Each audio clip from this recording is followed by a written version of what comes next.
안녕하세요. 네. 소개받은 강상진입니다. 그 마지막 시간이잖아요. 이거 다음에 추첨이 있다고 들었는데 많이 가신 것 같아요. 저 왔을 때는 자리가 없어가지고 뒤에서 서서 들었거든요. 네.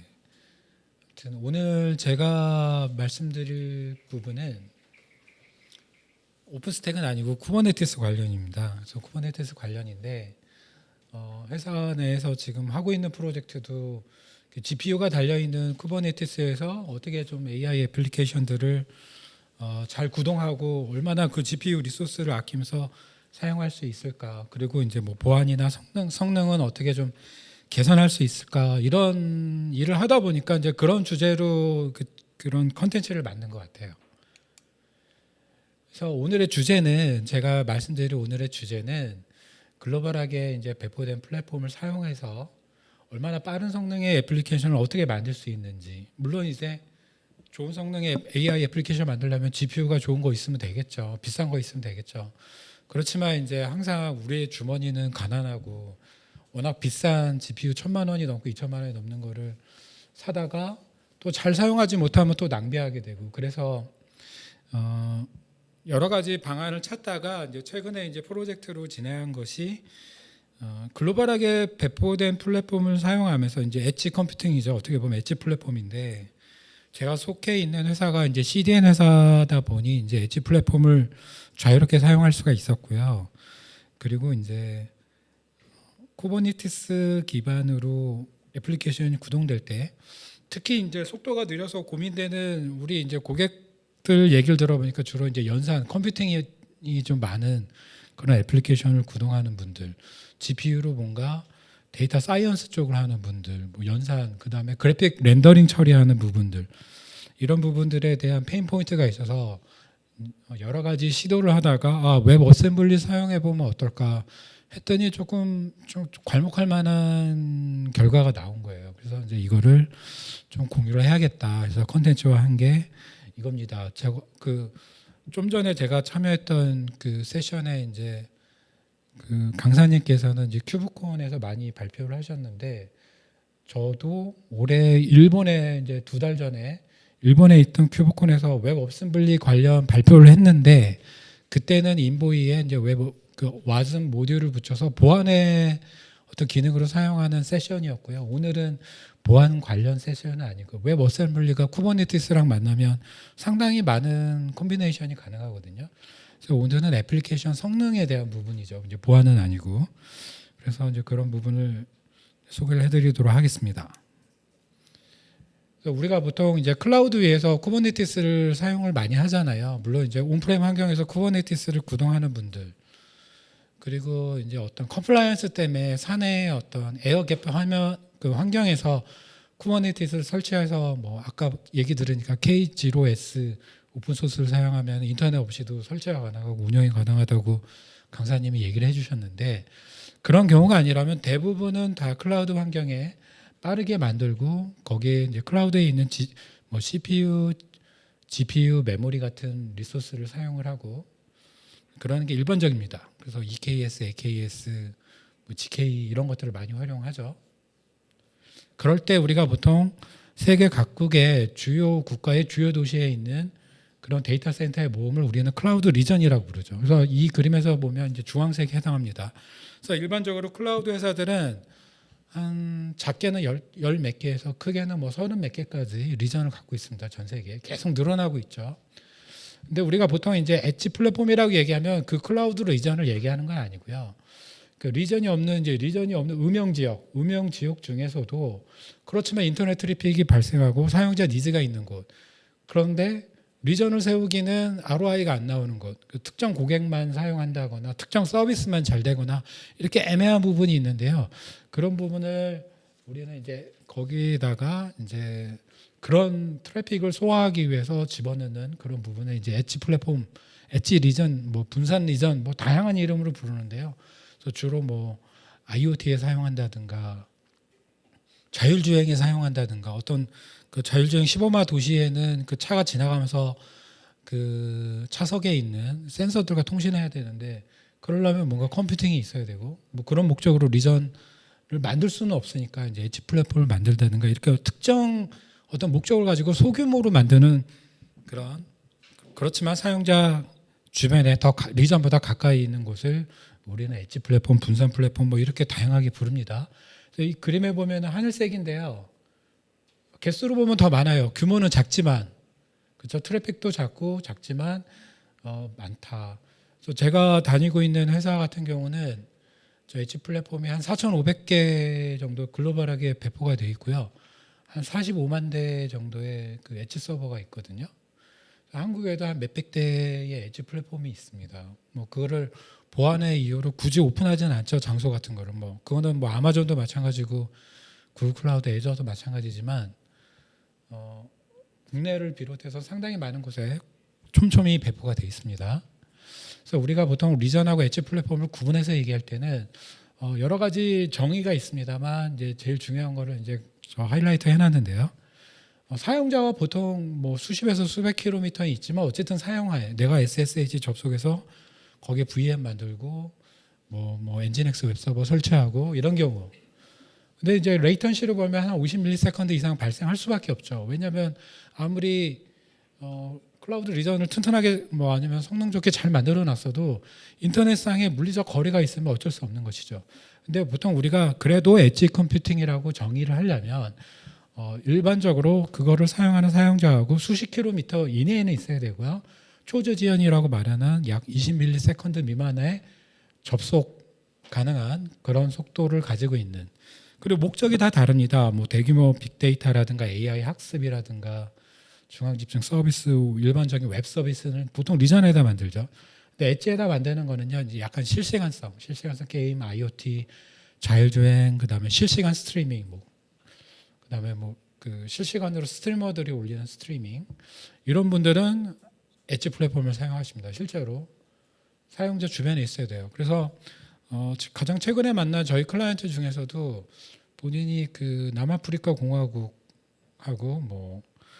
되게 희한한 나라, 브루나이 이런 곳에서 이제 서비스를 해야 되는데 거기에 니즈가 있고 화랑이래요. 근데 너무 느리다는 거죠. VOC가 많이 올라온다는 거죠. 그런 곳에 하려면 어떻게 가장 가까운 것이 어딘가요? 그 엣지 플랫폼을 많이 물어보기도 합니다. 자, 그래서 이거는 당장 1, 2년 전에 생긴 게 아니라 상당히 오래된 스킴이고요. 요즘에 와서 이제 AI 애플리케이션을 배포하면서 약간 구분져지기 시작한 게, 이제 리전에는 모든 서비스가 다 있어요. 스토리지, 벡터DB, 또 좋은 네트워크, 좋은 VM, GPU. 그래서 AI 서비스를 할 때는 보통 학습을 여기서 이제 보통은 하고요. 엣지 플랫폼 같은 경우는 이제 VM 위주로 서비스가 돼 있고 VM하고 가장 기본적인 네트워크. 그래서 보통 여기서는 이제 추론 AI 인퍼런스 서비스들을 배포하기도 합니다.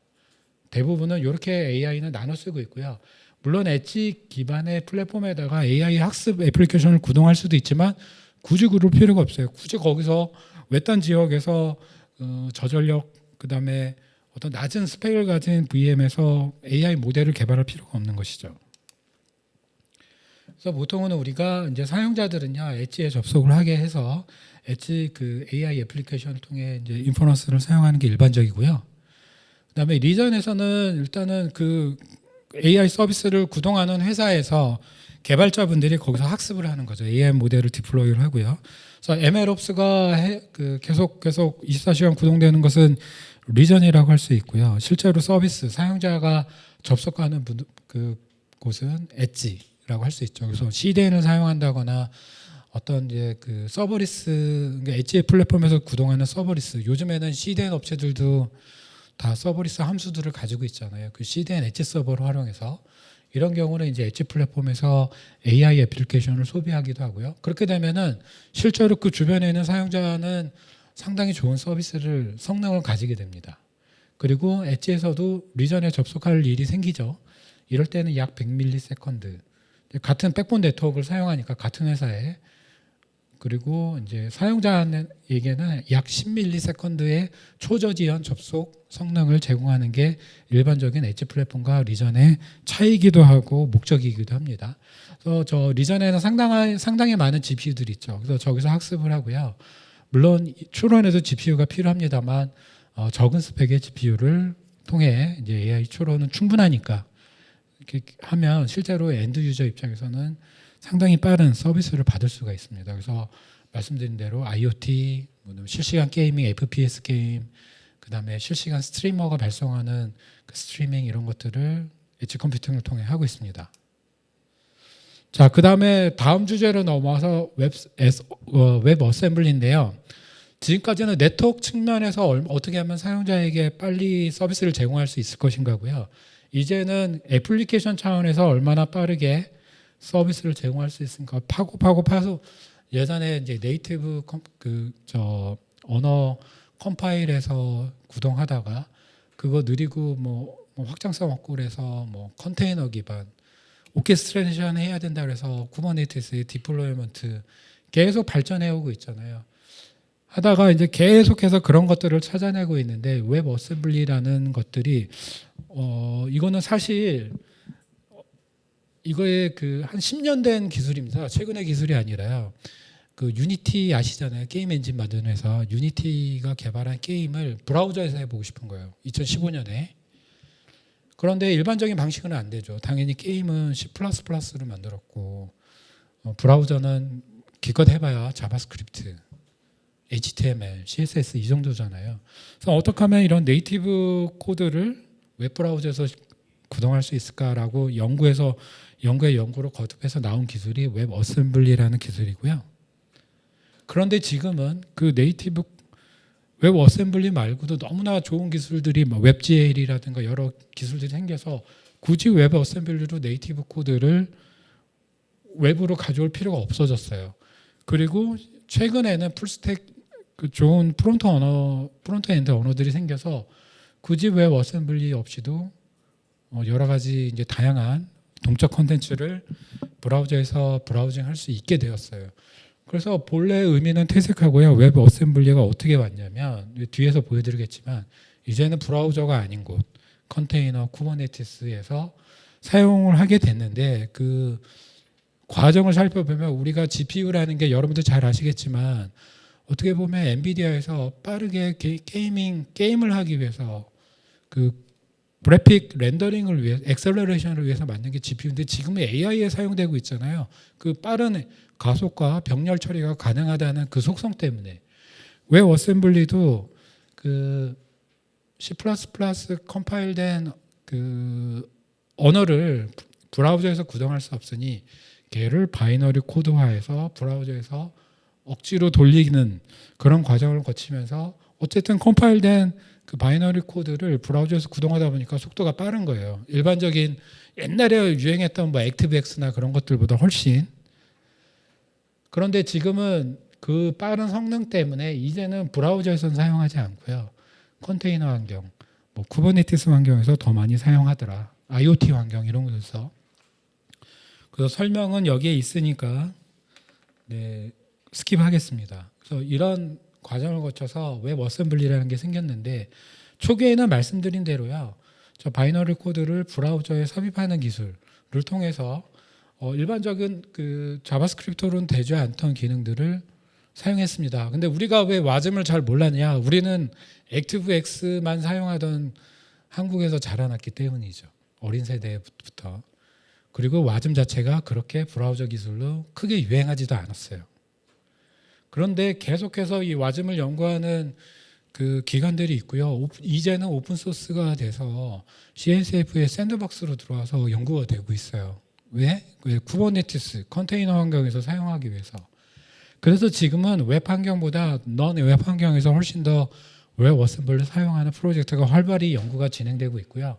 모바일, 그다음에 서버 사이드 백엔드, IoT 인베디드, 일반적인 가상 머신, 쿠버네티스 이런 것들 그리고 이런 것들 이런 애플리케이션이 실제로 호스트 리소스를 사용하기에 인터페이스를 해주는 저 WASI 그 와시라는 기술도 같이 해서 개발되고 있습니다. 네, 그래서 내가 자바스크립트를 만들든 C++든 닷넷이든 파이썬이든 뭐 러스트 언어가 가장 뭐 와즘을 만들기에 가장 속도가 좋다라고 그런 그 뭐 벤치마크 리포트도 있는데요. 뭐 그래서 와전 개발자들은 현재 뭐 러스트 언어를 가장 많이 사용을 합니다. 그래서 어쨌든 저 와즘이라는 바이너리 코드를 만들고 저걸 브라우저에 넣든 아니면 쿠버네티스의 파드에서 참조하기 위해 뭐 컨피그 맵으로 넣든 여러 가지 방면으로 넣을 수 있습니다. 이렇게 해서 넌 웹 환경에서 지금은 더 많이 사용되고 있다라고 말씀을 드릴 수 있고요. 와즘을 사용하는 이유 무조건 성능입니다. 빠른 속도. 그래서 우리가 조금 더 사용자 주변에서 빠르게 뭔가 로직을 처리하기 위해서 예전에 CSP, 서버리스 함수를 많이 사용했어요. 뭐 우리가 잘 알고 있는 람다라든가 여러 가지. 그리고 람다에 엣지라는 것도 생겼고요. 그렇죠?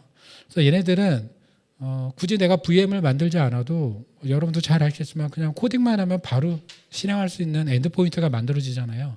그것뿐만 아니라 사용자가 좀 더 빠르게 접속할 수 있는 그런 위치로 배포를 할 수 있었다는 거죠. 뭐 그런 서버리스가 이제 그 엣지 플랫폼에 들어오면서 그렇지만 초기에 문제가 뭐였냐면 지금은 많이 극복됐습니다만 여전히 콜드 스타트 이 그 서버리스의 어떤 내부적으로 결국은 컨테이너를 사용하고 있는데 사용자 요청이 있을 때는 항상 구동하다가 구동하는 것도 다 리소스를 사용하는 돈이니까 사용자 요청이 없으면 끊어지는 거죠. 네, 프로세스가 죽었다가 다시 요청이 오랜만에 왔어요. 그럼 콜드 스타트가 생기죠. 이게 문제가 되는 거는 0.2초까지 발생했다는 거죠. 어쨌든 뭐 서버리스 함수들은 그 클라우드의 서버리스 기능들은 많이 사용됐고 지금도 많이 사용되고 있습니다만 문제점으로 보면 이제 일단은 비용이 뭐 실행되는 익스큐션 타임 뭐 여러 가지 뭐 저장 공간 사용한 여러 가지 빌딩 메소드가 있습니다만 점점점 비용은 늘어나고 있고요. 클라우드 종속될 확률이 높고요. 왜냐하면 저 함수를 보면은 그 클라우드 회사가 배포해주는 SDK를 사용할 수밖에 없고요. 그리고 콜드 스타트 때문에 재빠르게 사용자가 진입해서 사용해야 되는 애플리케이션, 뭐 금융 앱이라든가 핀테크, 그 다음에 어떤 티켓팅 이런 데서는 서버리스를 구현하기는 힘들다. 자, 이제 CDN 회사들이 저런 것들을 보더니 우리도 플랫폼 갖고 있는데 CDN 엣지 플랫폼 우리가 클라우드 리전보다 더 개수 많은데 우리도 서버리스를 개발해야겠다. 해가지고 약 5년 전부터 자바스크립트 기반의 그 크롬의 이제 V8 엔진 기반의 그 서버리스 함수를 개발하기 시작합니다. 그렇지만 여기에도 제한점이 있죠. 그 CDN 특성상 HTTP, HTTPS 80443 포트만 지원한다는 거. 그 다음에 특정 프로토콜 언어만 뭐 주로 자바스크립트입니다. 자바스크립트만 하고 뭐 그 다음에 몇 가지 언어만 지원한다는 거. 그 다음에 최대 실행 시간이 길지 않다는 거. 그리고 기능이 많이 적다라는 그런 단점이 있고요. 와즘 펑션으로 넘어와서 이제 최근에 많이 연구가 되고 많이 사용되고 있는 부분은요. 와즘의 그 바이너리 코드 성격 덕분에 콜드 스타트가 5ms 미만이다라는 거는 저 클라우드 회사가 제공해주는 그 일반적인 서버리스 함수에 비해서 훨씬 좋은 성능이라고 볼 수 있죠. 그리고 언어도 6개 언어를 현재 지원하지만 계속해서 늘어나고 있고요. 그 다음에 글로벌하게 배포해서 사용할 수 있고 로컬에서도 사용할 수 있고 이식성 좋고 바이너리 코드니까. 그래서 와즘 펑션도 빠른 애플리케이션 성능을 위해 사용되고 있고요. 주로 이제 사례를 보면은 IoT, 그다음에 빠른 성능이 필요한 여러 가지 로직, 그다음에 그 로직들이 뭐냐면 약간 과학, 뭐 사이언티픽한 컴퓨테이션 로직들, 뭐 그런 것들이 필요한 그 과학 연구 기관이라든가 뭐 나사 같은 그런 곳에서도 많이 활용이 되고 있습니다. 성능은 좋다라고 말씀드렸으니까 시간상 스킵하겠습니다. 네, 실제로 그 벤치마크 리포트 그 공식적으로 오픈된 그 CNCF에 가면은 여러 가지 이제 벤치마크 리포트들이 있는데요. 부하를 주기 위해서 여러 가지 뭐 1억 번 루프를 돌린다거나 피보나치 함수를 돌린다거나 여러 가지 테스트를 할 수가 있는데요. 실제로 저 화살표로 보시면 같은 로직을 지금 피보나치 함수인데요. 같은 로직을 돌린 자바스크립트에 비해 웹 어셈블리가 약 한 3배 정도 빠르게 그 함수가 구동이 끝난 것을 테스트하는 걸 직접 저 브라우저에서 테스트할 수 있는 그 사이트입니다. 그래서 왜 와즘이 뭐야라고 이제 뭐 성능이 좋으면 뭐 얼마나 좋겠어라고 하는 분들에게 그냥 이거를 디밀고 어떤 자바스크립트나 여러 가지 웹에서 사용할 수 있는 기술들하고 비교를 해드리면 그때부터 관심을 갖기 시작해요. 실제로 성능이 월등히 좋으니까 3배 정도 좋으니까. 자, 그래서 지금까지 열심히 설명되는 부분이 이제 엣지 플랫폼하고 와즘인데요. 이 두 가지를 합쳐보자라는 게 결국 오늘의 주제입니다. 그래서 클라우드 리전에서 구동되는 관련 서브리스 함수가 저만큼 400ms면 최대 0.4초가 걸리는데요. 웹 어셈블리를 구동해서 굳이 컴파일 시간을 줄였다면 연산 시간이 훨씬 줄어들죠. 여기다가 엣지 플랫폼 위에 저걸 얹었다면 네트워크 시간이 훨씬 줄어들죠. 그러면 400ms에서 지금 약 한 100ms 미만으로 줄어든 겁니다. 그래서 이렇게 줄여서 두 가지를 콤비네이션해서 사용하는 사례들이 늘어나고 있다라고 말씀드릴 수 있습니다. 그러면서도 AI 인퍼런스에서 GPU를 사용할 수 있는 기술들이 기본적으로 와즘은 10년 된 기술인데요. 그때는 GPU가 없었잖아요. 지금처럼 AI에 사용되기보다는 어떤 그래픽 처리라든가 특정 AI 연구소에서만 사용하던 일반인들이 감히 접속해서 사용할 수 있는 그런 생각을 못할 때니까 와즘은 CPU까지는 호스트 리소스를 사용할 수 있는 API가 있었는데 여전히 GPU는 샌드박스 환경에서 액세스가 불가능합니다. 그래서 연구가 되고 있는 부분이 저 WASI 뉴트럴 네트워크라는 부분이고요.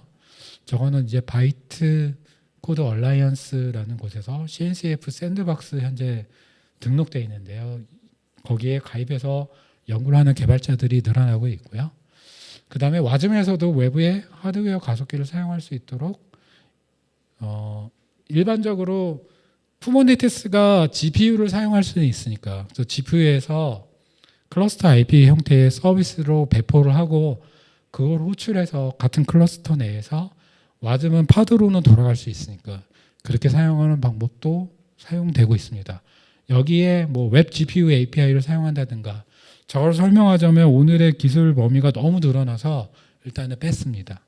그리고 런타임 확장하는 기술들, 오픈소스들도 늘어나고 있고요. 스마트 카메라 같은 경우는 와즘을 사용하고 있는 대표적인 케이스인데요. 영상을 계속 비추고 있다가 어떤 범죄가 예상된다거나 그런 경우 이제 GPU로 영상 인식에 이제 오브젝트 디텍션을 해서 어떤 사람이 위협을 가한다거나 뭔가 흉기를 들고 있다거나 갑자기 빠르게 사람들이 이동을 한다거나 이런 경우 이제 그 경찰서로 넘어가겠죠. 시그널이 이런 것들을 사용할 때 이제 와즘 앤 GPU를 사용하고 있습니다. 그 관련 CNCF 프로젝트들이 활발하게 구동이 되고 있고요. 저 같은 경우는 저 스핀큐브를 많이 활용을 하고 있습니다. 실제 프로덕션 환경에서. 그리고 인보이 와즘 같은 경우는 이제 그 프록시, 그래서 주로 이제 어떤 네트워크 필터링 할 때 보안의 역할로서 와즘이 사용되고 있고요. 이때는 이제 보안 로직이 와프에 사용하는 룰 같은 것들이 이제 와즘에 들어간다라고 보시면 됐고요. 그런데 이제 와즘이 좀 어려운 부분이 뭐냐면요. 저렇게 어쨌든 그 네이티브 코드를 개발을 하고 언어마다 다 다르게 와즘 컴파일을 해야 돼요. 컴파일러가 다 다르니까. 요거는 이제 러스트를 개발한 경우인데요. 저 개발 컴파일 과정, 그다음에 컴파일된 바이너리 코드를 어디에다 배포를 해서 메타데이터 컴픽에다가 설정을 하고 이런 과정을 한 5-6번 거쳐야 되는데 다 못 외웁니다. 저도 이거를 여러 번 해봤는데 할 때마다 항상 오타나고 힘들죠. 카피 앤 페이스트 할 수밖에 없는데요. 이런 어려움이 있었는데 이 스핀이라는 오픈소스가 나오면서 이런 것들을 거추장스러운 컴파일 과정 없이 우리 CLI 쓰면 바로 해줄게. 우리 SDK 쓰면 프로그래밍적으로 해줄게라고 이런 부분을 해결해 준 거예요. 이 스핀이라는 오픈소스를 통해서. 그래서 이거를 정말 잘 쓰고 있습니다. 얼마나 간단한지 CLI를 사용하면 너무 좋고요. 이 스핀의 그 스핀오프 프로젝트로 스핀 큐브라고 있는데 스핀을 네이티브로만 사용하지 말고 쿠버네티스에서도 와즘을 사용할 때 편하게 해보자. 컴파일, 배포, 그다음에 디버깅, 그다음에 로그, 모니터링 이런 것들을 편하게 해보자라고 나온 게 이제 스핀 큐브입니다. 요 프로젝트고요. 그래서 빠르게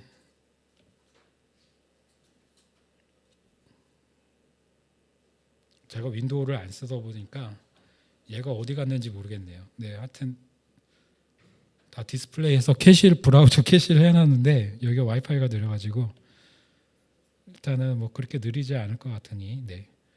제가 지금 현재 쿠버네티스 3 워커노드 있는 곳에 접속해 있는 상태라는 걸 보여드린 거고요. 저는 그 앞에 강사님처럼 타임이 크지 못해서 녹화를 해야 했습니다. 뻥 날까봐. 네. 어쨌든 스핀 설치해 놓은 상태고요. 저렇게 보시면은 스핀 뉴라는 명령만으로도 저 러스트 언어로 하나의 템플릿을 만들었고요. 이 토물 파일이 메타 파일이라고 보시면 되겠습니다. 저기 컴파일 옵션이라든가 이런 것들을 다 설정해 놓은 기본적으로 다 이게 생성이 돼요. 스핀에서 기본적인 템플릿을 만들어줘서 여기서 내가 필요한 부분만 바꿔주면 돼요. 실행 루트가 슬래시가 아니면 뭐 바꿔준다거나 그다음에 러스트 파일이 아니면 바꿔준다거나 뭐 이런 식으로. 그다음에 실제 소스 코드는 네, 여기 슬래시 src에서 하시면 되는데 예제에서는 간단하게 그냥 에코 http 웹 서버를 만들어 봤습니다. 그래서 별 문제 없이 200 OK HTML 응답해 주는 거를 만들어 봤고요. 이거는 러스트로 만들어져 있습니다. 그래서 이미 저는 이제 빌드를 했는데요. 그 스핀 빌드라는 명령으로 빌드를 하니 너무 편한 거죠. 네, 지금 이제 빌드가 되고 있는 과정이고요. 저 복잡한 언어별 빌드 명령을 외울 필요 없이 내가 어떤 언어를 사용하든 간에 스핀 빌드라는 명령만 하면 알아서 언어를 디텍트해서 이렇게 컴파일을 해주는 거죠.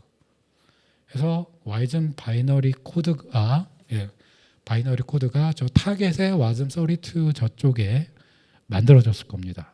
그래서 그거를 찾아가는 과정이고요. 잘 들어갔는지 보면은 저기 .와즘 파일 익스텐션 만들어졌죠. 요게 실행 가능한 바이너리 코드 웹 어셈블리 파일이고요. 얘를 열어봐야 올 수가 없어요. 얘는 바이너리 코드이기 때문이죠.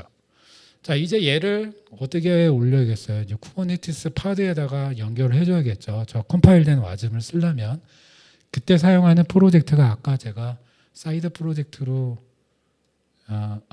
그 전에 하나가 데모가 더 있네요. 이거를 일단 네이티브 쿠버네티스가 아닌 환경에서 엣지 플랫폼으로 저 웹서버 애플리케이션을 배포할 때 그냥 디플로이 명령만 해주면은 배포가 됩니다.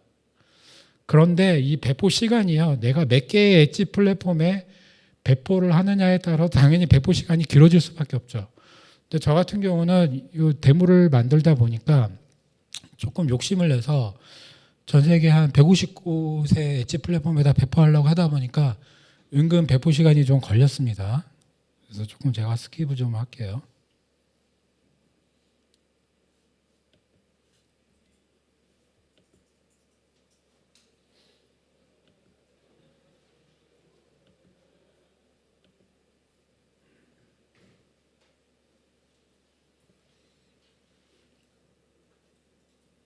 네, 배포가 오래 걸리죠.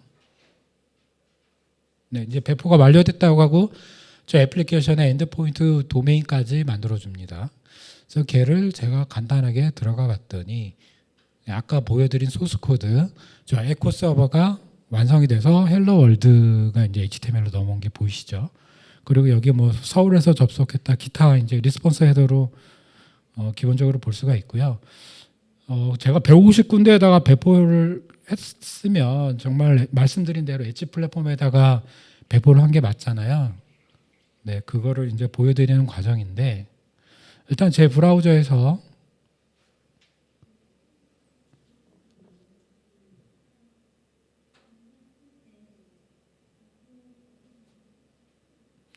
그래서 실제로 제가 그 사용할 도메인을 저기서 CNAME 연결해 주면 될 겁니다.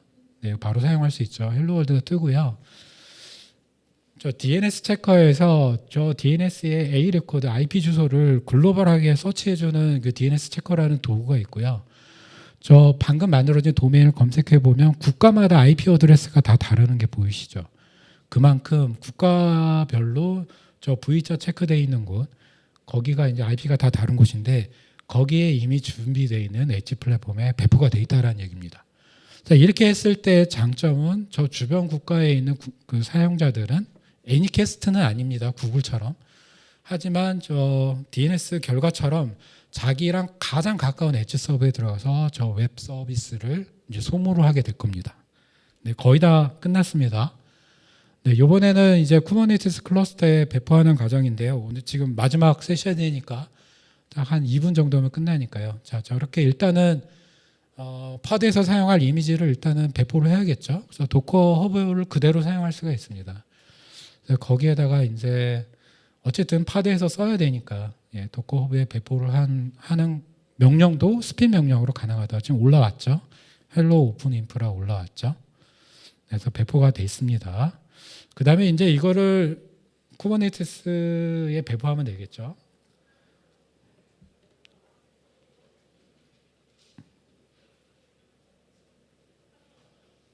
네, 쿠버네티스의 배포는 일단 야물 파일을 이렇게 만들어주고요.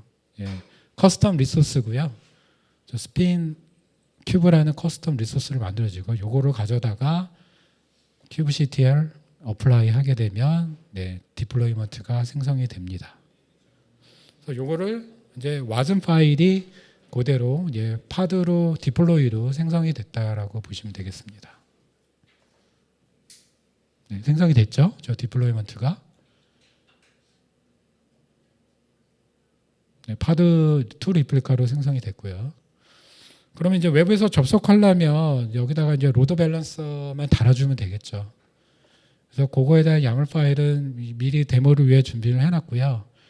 보시면 그냥 간단하게 로드 밸런서 익스터널 타입 형태로 만들어주는 야물 파일입니다.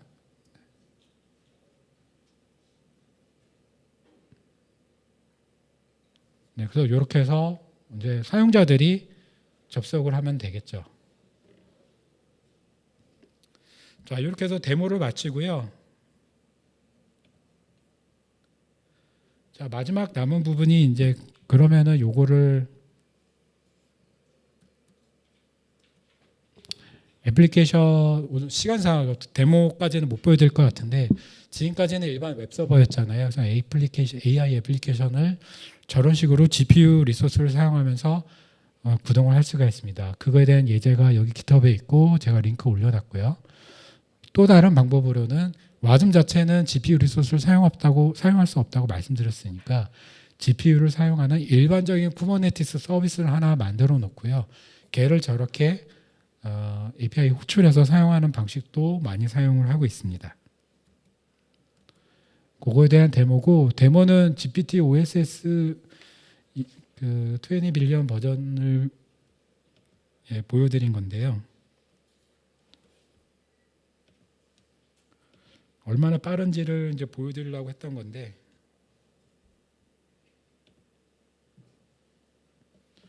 제가 가지고 있는 GPU가 상당히 좋은 버전은 아니었거든요. 그래서 120 빌리언 아예 안 돌아가는 GPU고요. 21년까지는 이제 돌아갑니다. 근데 이제 어쨌든 wasm의 형태로 지금 인퍼런스 앱을 개발을 한 거고요. 그래서 LMM을 연동을 해서 오늘의 행사에 대해서 이렇게 물어봤을 때 GPU가 저는 RTX 4000 A다 버전이라고 워크스테이션 정도인데 그걸로도 충분히 이렇게 AI 추론을 구동을 할 수 있고요. 여기다가 이 껍데기랑 이 LMM을 사용하는 이 오픈 웹 UI랑 이 로직 전체는 다 웹 어셈블리로 개발을 해서 올려놓은 그 파드로 구동을 한 겁니다. 네.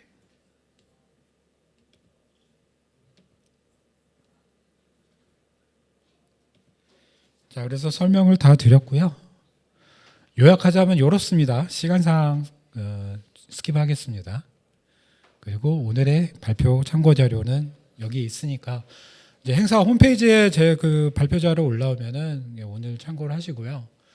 당장 지금 회사에서 웹 어셈블리 쓰시는 분은 안 계시겠지만 조만간 이제 개혁 이런 부분에 대해서 성능을 중시하는 애플리케이션들, 그 AI 서비스들이 웹 어셈블리 채택하고 있으니까 언젠가는 한번 접할 기술로서 기억하고 계시다가 오늘 세션을 기억해 주시면 되겠습니다. 감사하겠습니다. 그럼.